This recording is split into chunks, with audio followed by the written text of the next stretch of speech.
നാണമില്ലല്ലോ സ്വന്തം മുതൽ മോഷ്ടിക്കാനായിട്ട്. സ്വന്തം മുതലാണെന്ന് സമ്മതിച്ചല്ലോ, പിന്നെ എങ്ങനെ മോഷണമാവും? ഒരു കാര്യം പറഞ്ഞേക്കാം, ഒരു കാരണവശാലും അമ്മാവ് ഇത് അറിയരുത്. അറിഞ്ഞു കഴിഞ്ഞാൽ ഒരു 2 കെട്ട് കയറ് വാങ്ങിച്ചു വെച്ചോണം എനിക്ക് തൂങ്ങിച്ചാവാൻ. അല്ലെങ്കിൽ വേണ്ട, മണ്ണെണ്ണ ആയാലും മതി, മണ്ണെണ്ണ ഒഴിച്ച് കൊളുത്തി ചാവാം. അതാണല്ലോ ഇപ്പോഴത്തെ സ്റ്റൈല്.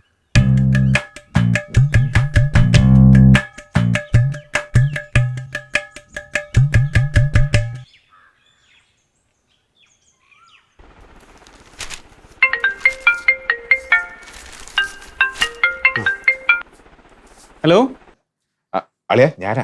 പറഞ്ഞോടാ. അളിയ, രാവിലെ ഒരു കുരിശ് നിന്റെ വീട്ടിലേക്ക് പോന്നിട്ടുണ്ട്. അയ്യോ, ലംബോദര മാഷം കൊണ്ട് വരുന്നുണ്ടോ? അതെ, എന്റെ ആരാധ്യനും പൂജ്യനുമായ അമ്മായി അച്ഛൻ.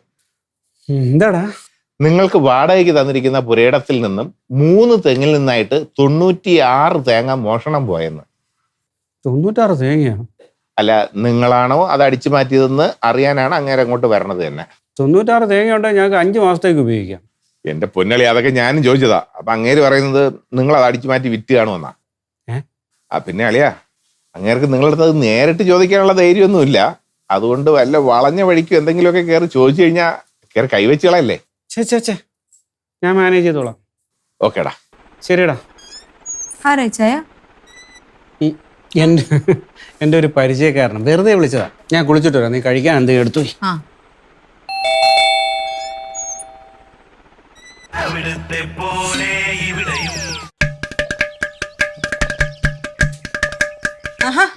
മാഷായിരുന്ന യുച്ചാൻ കുളിക്കുവാണല്ലോ. ഡോക്ടർ കുളിച്ചോട്ടെ. ഞാൻ വന്നത് ആലീസിനെ കാണാനാ. എന്താ മാഷെ? ആലീസ് സാധാരണയായി എന്ത് കറിയാണ് ഉണ്ടാക്കാറ്? മനസ്സിലായില്ല. ഇതിലെന്താണ് മനസ്സിലാവാത്തത്? ഞാൻ കുറച്ചുകൂടി ലളിതമായി ചോദിക്കാം. ഇന്ന് രാവിലെ എന്ത് കറിയാണ് ഉണ്ടാക്കിയതെന്ന്. ചായ ഉണ്ടാക്കി രാവിലെ. ചായക്ക് തേങ്ങ വേണ്ടല്ലോ. മനസ്സിലായില്ല. അല്ല, ചായ കുടിക്കാനുള്ളതാണല്ലോ. കഴിക്കാൻ എന്താണ് ഉണ്ടാക്കിയെന്നാണ് ഞാൻ ചോദിച്ചത്. കഴിക്കാൻ പുട്ടുണ്ടാക്കി. പുട്ടയച്ചാന് ഏറ്റവും ഇഷ്ടം. പുട്ടിന് തേങ്ങയാണോ അരിയാണോ ആലീസിന് കൂടുതൽ ഇഷ്ടം? രണ്ടും കൂടെ ചേരുമ്പോഴാണല്ലോ മാഷെ പുട്ടാവുന്നത്. അല്ലെങ്കിൽ പിന്നെ വെറുതെ അരിമാവ് കുഴച്ചങ്ങ് തിന്നാ മതിയല്ലോ. എന്തെങ്കിലും കാര്യം ചോദിക്കുമ്പോ ആലീസ് തമാശ പറയരുത്. അതൊക്കെ പോട്ടെ, ഇന്ന് ഉച്ചയ്ക്ക് കഴിക്കാൻ എന്താ ഉണ്ടാക്കിയത്? എന്റെ മാഷ ഒന്ന് നിർത്തിക്കേ. മാഷ് ഇങ്ങനെ ഓരോന്ന് ചോദിച്ചോണ്ടിരിക്കണേ എന്തിനാ? ഞങ്ങൾ എന്തൊക്കെയാ കഴിക്കുന്നതെന്ന് അറിയാനാണോ? അതാ മാഷ് നന്നായിട്ട് വിശക്കുന്നുണ്ടെങ്കിൽ വാ, ഞാൻ പുട്ടും പഴവും എടുത്തു തരാം. അലീസേ, ഈ നാട്ടിലെ ഏറ്റവും വലിയ ധനികനായ പ്രമാണി ആരെന്നറിയാം? അയ്യോ, ഇതൊന്നും ആരാണെന്ന് എനിക്ക് അറിയാൻ പാടില്ല. ഞാൻ ഇതൊന്നും ആരെന്ന് അറിയേണ്ട ആവശ്യവും എനിക്കില്ല. ഇച്ചാൻ ഇപ്പൊ കുളിച്ചിട്ട് ഇറങ്ങും. അപ്പൊ എനിക്ക് ഫുഡ് എടുത്തു വെക്കണം. മാഷിന് വേറെ വല്ലതും ചോദിക്കാനും പറയാനുണ്ടെങ്കിൽ ചോദിക്കുക, അതിനുള്ള മറുപടി ഞാൻ തരാം. എന്നാ ഞാൻ പറയാം. ഈ നാട്ടിലെ ഏറ്റവും വലിയ ധനികനായ പ്രമാണി ഞാനാണ്. ആണോ? എനിക്ക് വല്ലവരുടെയും വീട്ടിൽ നിരന്ന് തിന്നേണ്ട കാര്യമില്ല. അങ്ങനെയാണെങ്കിലേ ഞങ്ങൾ ഇവിടെ എന്തൊക്കെയാ ഭക്ഷണം ഉണ്ടാക്കുന്നതെന്ന് മാഷിനോട് പറയേണ്ട ആവശ്യം ഞങ്ങൾക്കും ഇല്ല. എന്ന് പറഞ്ഞാൽ എങ്ങനെയാണ്? ഒരു തേങ്ങയ്ക്ക് ഇപ്പൊ എന്താ വിലയെന്ന് ആലീസിന് അറിയാമോ? വേണമെങ്കിൽ ഡോക്ടറോട് ചോദിച്ചിട്ട് പറയാം. ഇല്ല, ഞാൻ പറയാം. എനിക്കറിയാമത്. അത് ആലീസിന് അറിയാമോ എന്നാണ് എന്റെ ചോദ്യം. എന്റെ മാഷേ, എന്തെങ്കിലും ചോദിക്കാനോ പറയാനുണ്ടെങ്കിൽ നേരെ ചൊവ്വേ ചോദിക്ക്. ഇത് രാവിലെ വീട്ടിൽ കയറി വന്നിട്ട് വെറുതെ ക്വിസ് മത്സരം നടത്തല്ലേ. എന്റെ സ്വഭാവം ശരിക്കും മാഷിന് അറിയത്തില്ല. വീട്ടിലെ പെണ്ണുങ്ങളോട് സംസാരിച്ചിട്ട് കാര്യമില്ല. ആലീസ് പോയി ഡോക്ടറോട് വരാൻ പറയും. പിന്നെ ആലീസ്, ഈ തേങ്ങ അമിതമായിട്ട് ഉപയോഗിക്കരുത്. ചുമ്മാ കിട്ടുന്നതാണെന്ന് കരുതി വലിച്ചു വാരി കഴിക്കരുത്. ദോഷം ചെയ്യും. മാഷ് കൊറേ നേരമല്ല തേങ്ങ തേങ്ങ എന്ന് പറഞ്ഞു. എന്ത് തേങ്ങ ഈ പറഞ്ഞുകൊണ്ടിരിക്കുന്നത്? ഒരു തേങ്ങയും ഇല്ല. ആലീസ് പോയിക്കോളൂ. രാവിലെ തന്നെ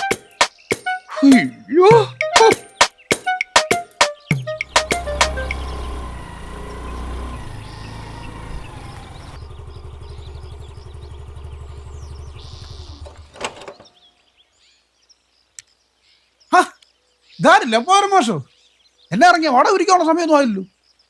12 വർഷങ്ങൾക്ക് മുമ്പ് ഞാൻ വാങ്ങിയ വീടാണിതെന്ന് പവിത്രന് അറിയാമല്ലോ. 12 വർഷമായൊന്നും എനിക്കറിയത്തില്ല. മാഷ് വാങ്ങിയ വീടാണ് എനിക്കറിയാം. ഞാൻ വാങ്ങി വാടകയ്ക്ക് കൊടുത്തിരിക്കുന്ന വീട്ടിൽ എനിക്ക് വരാൻ പവിത്രന്റെ അനുവാദം വേണ്ട. അപ്പൊ പിന്നെ ഞാൻ എന്തിനാണ് ഇവിടെ വന്നിരിക്കുന്നത് ചോദിക്കേണ്ട അർത്ഥം?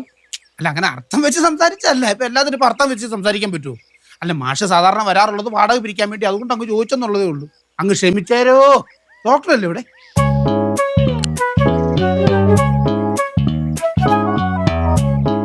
എന്താ മാഷ? അല്ല, പവിത്രന് എന്തൊക്കെ തരം കച്ചവടങ്ങളാണുള്ളത്? മനസ്സിലായില്ലല്ലേ? പലതരം കച്ചവടങ്ങൾക്ക് ബ്രോക്കറായി നിന്നാണല്ലോ പവിത്രൻ കാശുണ്ടാക്കുന്നത്. പറയൂ, എന്തൊക്കെ തരം കച്ചവടങ്ങളാണുള്ളത്? അല്ല അങ്ങനെ ഇന്ന കച്ചവടമൊന്നുമില്ല. ഓരോരുത്തരും ഓരോ സഹായം ചോദിക്കും, ഞാനത് ചെയ്തു കൊടുക്കും. അപ്പോൾ അവർ സന്തോഷത്തോടെ എന്തെങ്കിലും തരും, അത് ഞാനങ്ങ് സ്വീകരിക്കും. മാഷിന് എന്തെങ്കിലും സഹായം ചെയ്യണോ?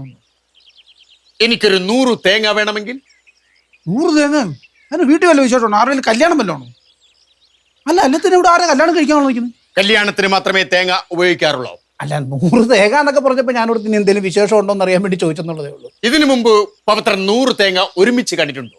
പിന്നെ ഞാൻ കണ്ടിട്ടുണ്ടല്ലോ. എവിടെ എവിടെ എവിടെ എവിടെ മാർക്കറ്റിൽ 100 അല്ല 10,000 കണക്കിന് തേങ്ങ കാണാൻ പറ്റുള്ളൂ. മാർക്കറ്റിൽ? പവിത്രൻ എന്തിനാ മാർക്കറ്റിൽ പോകുന്നത്? OP ടിക്കറ്റ് പുതുക്കാൻ വേണ്ടിയിട്ട്. മാർക്കറ്റിൽ പോകുന്ന എന്തിനാ? സാധനങ്ങൾ വാങ്ങാൻ വേണ്ടിയിട്ട്. സാധനങ്ങൾ വിൽക്കാനും പോകാറില്ലേ? ഉണ്ട്. എന്ത് തരം സാധനങ്ങളാ മാർക്കറ്റിൽ വിൽക്കാൻ പോകുന്നത്? അതിന് എൻ്റെ എന്നെ ഇരിക്കുന്നത് വിൽക്കാൻ വേണ്ടിയിട്ട്. ആരെങ്കിലും എന്നെ മേടിക്കുമായിരുന്നെങ്കിൽ ഞാൻ എന്നെ അങ്ങ് വിറ്റന്നെ. അത് വാങ്ങാൻ ആള് വേണ്ടേ? അതൊക്കെ പോട്ടെ, പവിത്രൻ സ്ഥിരമായിട്ട് ഈ വീട്ടിൽ വരാറുണ്ട്? ഉണ്ട്. എന്തിന്? എൻ്റെ മാഷെ കുറെ നേരമായിട്ട് തിരിച്ചും മറിച്ച് നിങ്ങൾ കിടന്ന് ചോദ്യം ചോദിക്കുക. എന്തേലും അറിയണമെന്നുണ്ടെങ്കിൽ എന്നോട് നേരിട്ട് ചോദിക്കും. ചോദിച്ചിട്ട് അവസാനം ഇഷ്ടപ്പെട്ടില്ല എന്ന് പറയരുത്. ഇഷ്ടപ്പെടാത്തത് വല്ലതും ആണെങ്കിൽ പ്രായമൊന്നും നോക്കില്ല, ഞാൻ വായി വരുന്ന പുടുത്ത തെറി ഞാൻ വിളിക്കാൻ പറയും. എന്തോ ഉടായി പോയിട്ട് വന്നേക്കോ. കറക്റ്റ് സമയത്താണ് ഡോക്ടർ വന്നത്, അല്ല ഇവിടെ എന്തെങ്കിലും നടന്നേനെ. മാഷേ, എന്താ മാഷേ കാര്യം? ഡോക്ടർ, നിങ്ങൾക്ക് ഞാൻ ഈ വീടാണ് വാടകയ്ക്ക് തന്നിരിക്കുന്നത്. അതെ. അല്ലാതെ എന്റെ പുരയിടമല്ല എന്ന് ഞാൻ പറഞ്ഞിട്ടില്ല. എന്റെ പുരയിടത്തിൽ നിന്ന് 3 തെങ്ങിലെ തേങ്ങ ആരോട് ചോദിച്ചിട്ടാണ് നിങ്ങൾ എടുത്തത്? തേങ്ങ? എന്റെ പുരയിടത്തിൽ നിൽക്കുന്ന 3 തെങ്ങിലെ 96 തേങ്ങ കാണാനില്ല. ആഹാ, അത് ശരി. തേങ്ങാ മോഷണം പോയത് തെളിവെടുപ്പിന് വന്നായിരുന്നു മാഷ്. അതിനാണ് എന്നെ ഇവിടെ പിടിച്ചിരുത്ത് അങ്ങോട്ടും ഇങ്ങോട്ടും ക്വസ്റ്റ്യൻ ചോദിച്ചോണ്ടിരുന്നത്. വഴിയെ പോകുന്നവനെ പിടിച്ച് കള്ളനാക്കിയാണല്ലോ എന്നെ സ്വഭാവം മാറും. ഞാൻ പറയുന്നില്ല വേണ്ട. ആഹാ, അത് ശരി. ചുമ്മാ നല്ല രാവിലെ വീട്ടിൽ കയറി വന്നിട്ട് എന്നെ വെറുതെ ക്വസ്റ്റ്യൻ ചെയ്തത്. ഞങ്ങൾക്ക് ആവശ്യത്തിനുള്ള തേങ്ങ ഇവിടെ ഉണ്ട്, അത് വാങ്ങിക്കാനുള്ള പൈസ ഉണ്ട് ഞങ്ങളുടെ കയ്യിൽ. നിങ്ങളുടെ തേങ്ങ ഞങ്ങൾക്ക് ആവശ്യമില്ല.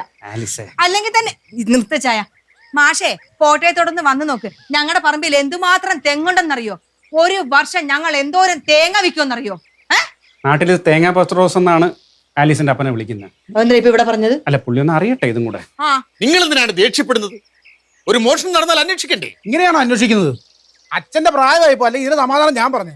ഡോക്ടർ, ഈ പുരയിടത്തിലാണ് മോഷണം നടന്നിരിക്കുന്നത്. അപ്പൊ പിന്നെ അതിന്റെ ഉത്തരവാദിത്തം ഡോക്ടർക്കല്ലേ? വീട് മാത്രമാണ് ഞങ്ങൾക്ക് വാടകയ്ക്ക് തന്നതെന്ന് മാഷ് നേരത്തെ പറഞ്ഞില്ലേ? പുരയിടത്തിൽ ഒരു ഉത്തരവാദിത്വം ഇല്ലാന്ന്. അതുകൊണ്ട് തന്നെ പുരയിടത്തിൽ നടക്കുന്നതൊന്നും ഞങ്ങൾ അന്വേഷിക്കാറ്. എന്ന് പറഞ്ഞാൽ എങ്ങനെയാ? ഇങ്ങോട്ട് മാറിക്കോ തരാം, ഞാൻ പറയാം. പവിത്ര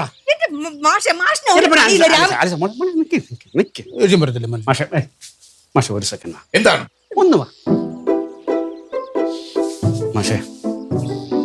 ഞാനൊരു മാന്യനാണ്, അതുകൊണ്ട് ഞാൻ ചീത്ത വിളിക്കില്ല. പക്ഷെ പവിത്ര അങ്ങനെയല്ല. പവിത്രം 10ാം ക്ലാസ്സും ഗുസ്തിയാണ്, മഹാതറയും. അവൻ ചീത്ത വിളിക്കാൻ മാത്രമല്ല, ചിലപ്പോൾ തല്ലിന്നും വരും. ആലീസിന്റെ കാര്യമാണെങ്കിൽ പിന്നെ പറയണ്ടല്ലോ, മാഷിന് അറിയാമല്ലോ.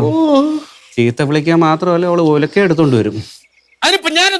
അതൊക്കെ പറഞ്ഞാൽ നമ്മൾ രണ്ടുപേരും അവധാനപൂർവ്വം ആലോചിച്ച് മാഷ് തന്നെ ഒരു തീരുമാനത്തിലെത്തും.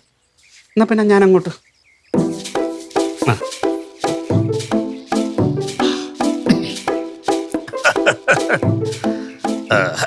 അതെ പവിത്ര, നിങ്ങൾ മോഷ്ടിച്ചു എന്നല്ല ഞാൻ പറഞ്ഞത്. നീ ആണെങ്കിൽ സ്ഥിരമായിട്ട് ഇവിടെ വരുന്ന ആള്, ആലീസ് സ്ഥിരമായിട്ട് ഇവിടെ ഉള്ള ആളുമാണല്ലോ. അപ്പൊ പിന്നെ ഒരു മോഷ്ടാവ് ഇതിനകത്ത് കയറിയാൽ നിങ്ങൾ കാണാനുള്ള സാധ്യത ഏറെയാണ്. അതുകൊണ്ട് ചോദിച്ചതാ. മാഷേ, ഇനിയും ഇവിടെ നിന്ന് താളം ചവിട്ടിയ മോഷണ കേസ് ചിലപ്പോ കൊലപാതക കേസാകും. അതെങ്ങനെ? ഞാൻ മാഷിനെ കൊല്ലും.